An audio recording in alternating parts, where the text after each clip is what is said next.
Hey guys, I'm Jordan Cutler, I'm Robert Haynes. and welcome to Glitching the Riff.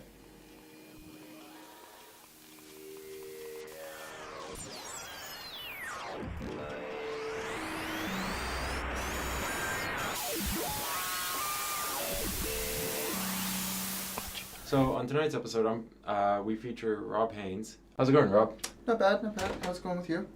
Oh, pretty good. Just busy getting stuff with school ready. So, tell me a bit about the private study you're doing with Dr. Lean. How that's going? I am doing a independent study with Dr. Brent Lee at the University of Windsor, and he is sort of the university's resident composer, despite the fact that he is in the Faculty of Visual Arts. And I approached him with some compositional ideas, with the mindset that he would help me develop my compositional technique.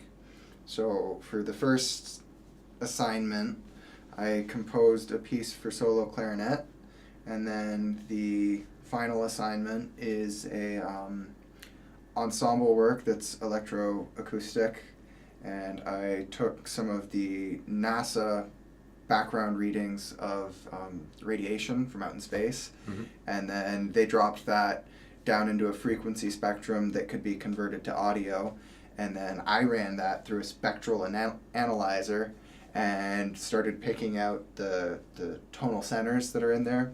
So it's kind of a take on a mix of spectral music and electroacoustic music, and then I'm going to blend that backing track with bass clarinet, marimba, electric guitar, and violin, and there's also going to be a vocalist in there. Cool. So what made you decide on those certain instruments? Certain instruments? Mm-hmm. Honestly, it's what's available. I mean, I can get performers for all of those instruments. I can get them into the tiny studio here to multi-track it once it's done. And since I want to do a master's in composition, getting professional quality audio recordings of my composition is one of the big hurdles you have to get across, because a lot of universities won't even consider you if you don't have professional recordings of your works. So. Okay. Where were you thinking for your master's for composition? I'm probably going to end up applying to most of the places that actually offer it. I have to really look into who's teaching at the various universities so that I can be sure to get in contact so I can get taught by a professor who has a similar composing aesthetic to what I'm eventually hoping to go after, or at the very least someone who can help develop what I'm trying to do and sort of turn me into a fully fleshed composer. Nice. Yeah. Well, that should be interesting, because you're planning on going for one more semester after this year. Full year. Full year? Victory lap. I know, right? Fun, isn't it? So how'd you come up with the idea in that for your piece? How did it start manifesting into what you wanted it to be? It started out that I just wanted to take some of the poetry in H.P. Lovecraft's works and set it to music. And initially I came up with a different ensemble and wanted to write a completely different type of music, but because of the way I am, and I was just obsessing over space with the whole New Horizons going past Pluto, and then there's the new Star Wars coming out, I came across the NASA recordings, and nobody's really worked with that, so I thought maybe it would be fun to incorporate that into what I'm doing. And a lot of the H.P. Lovecraft Cthulhu mythos type thing, it all sort of centers around alternate realities, space, and other dimensions. So the space sounds kind of fit in with it, and I just sort of merged everything I was obsessing over into one lump, and we'll see how it turns out. Decent. Have you started practicing that with your performers?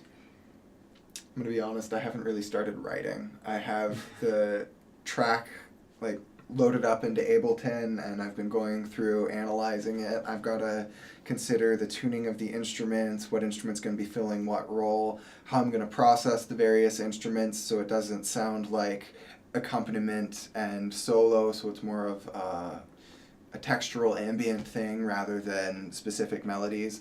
And having a singer brings in all kinds of other complications, because whenever you have a singer, that automatically becomes the dominant thing.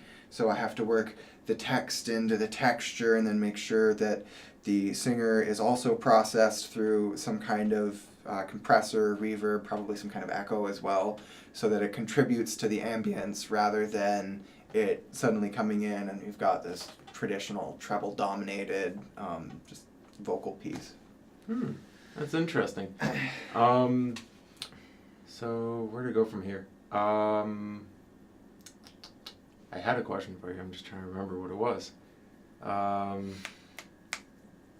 What kind of so when working on this piece and coming up with the idea and that, any composers in mind that you had for inspiration?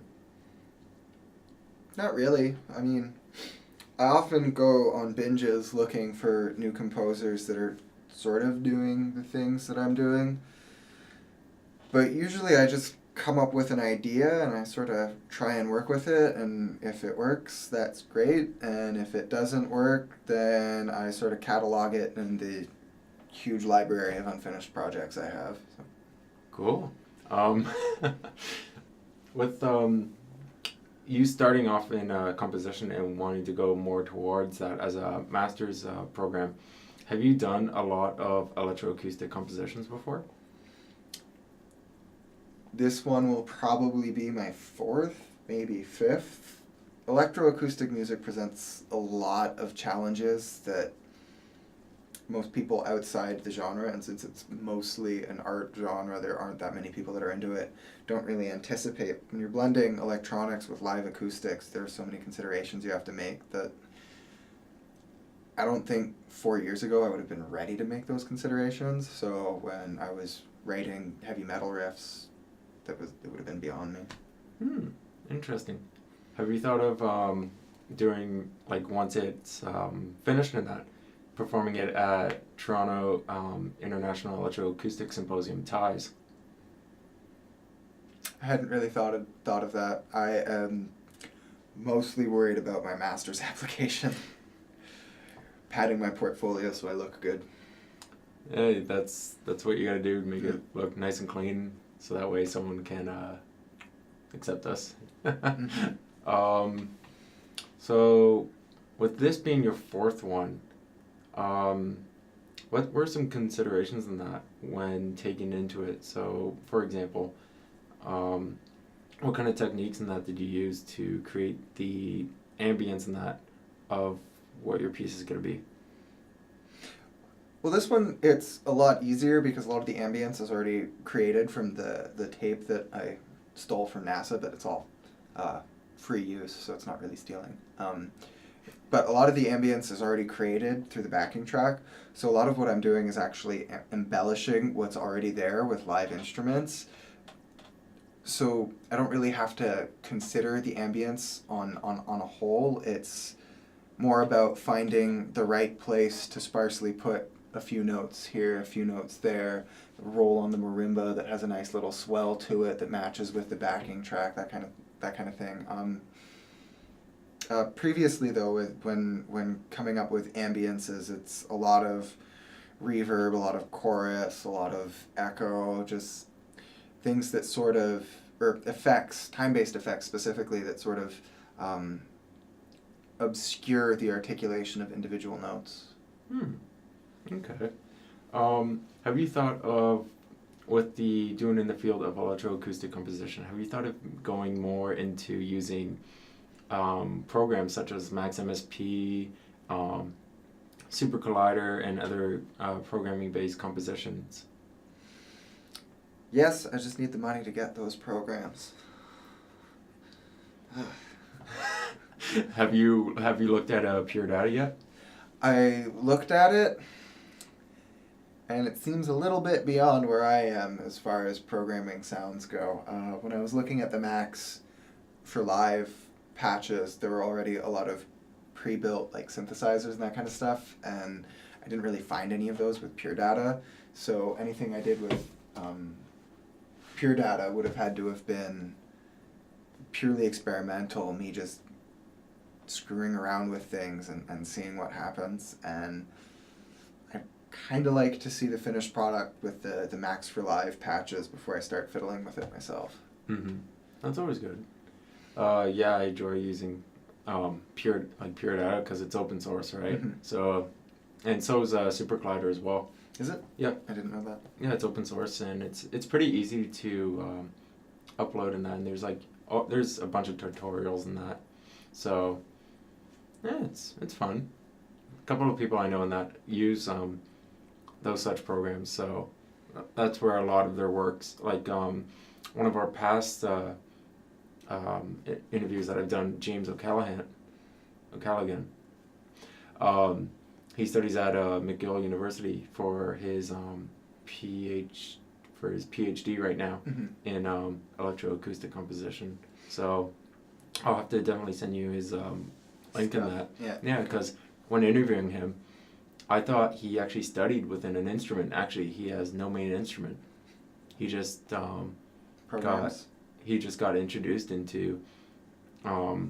He was always fascinated in the music, but never knew about electroacoustic music. Mm-hmm. So then he started writing more of it.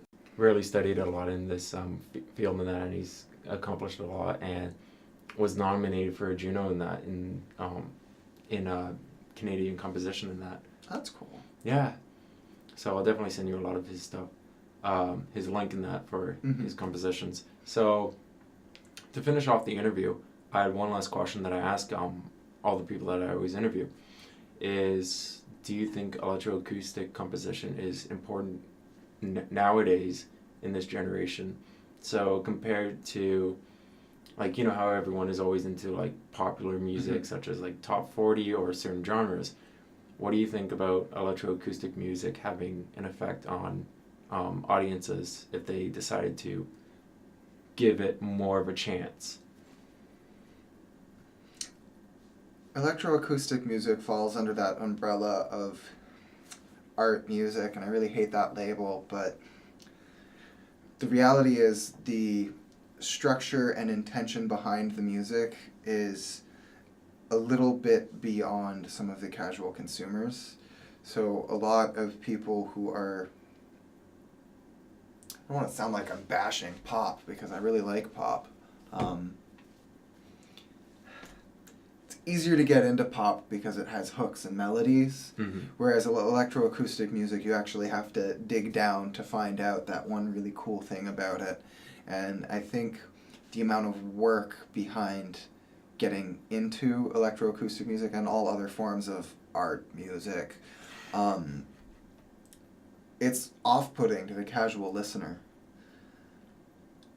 So yeah, it does have a place. It's just its place is always going to be a much smaller niche that's a little bit away from the general public. Because I find with the human hearing in that they're used to hearing the standard 4/4 beat. 4/4 and then friggin' And here's the Robbie, tell us what this is. That's the Hello Kitty guitar. 4/4 in the standard.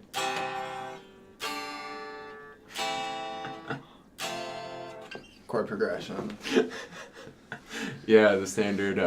What was that video in that? The one of the guys doing the 4 different chords in that to 80 different songs. It's like Axis of Awesome or something. They're a bunch of Australian guys, and they do they cram Under the Bridge, Poker Face, that awful Vitamin C song. You know that hands me.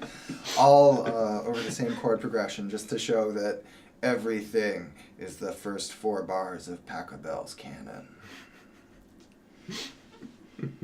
So yeah, that's one of the that's one of the reasons why I started this podcast, and that especially not just because it was my course, more for the fact that I wanted to bring out more experimental music, especially electroacoustic music, and how it affects people both physically and mentally, but how people don't know that this is a genre and don't appreciate it as much as of an art form as it should be.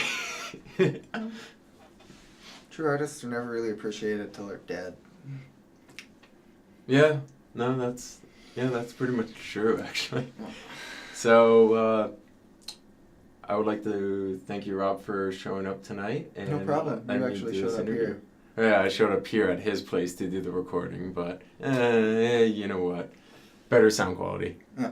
You know what? That's all that matters. So again, I'd like to thank you, and maybe if I keep this podcast going in that after this course, we can start doing a lot more podcasts in that with interviewers, and I'd love to interview you again about when your piece is all finished in that. Yeah, maybe I'll actually have a finished product too. Oh boy. So, have a good night.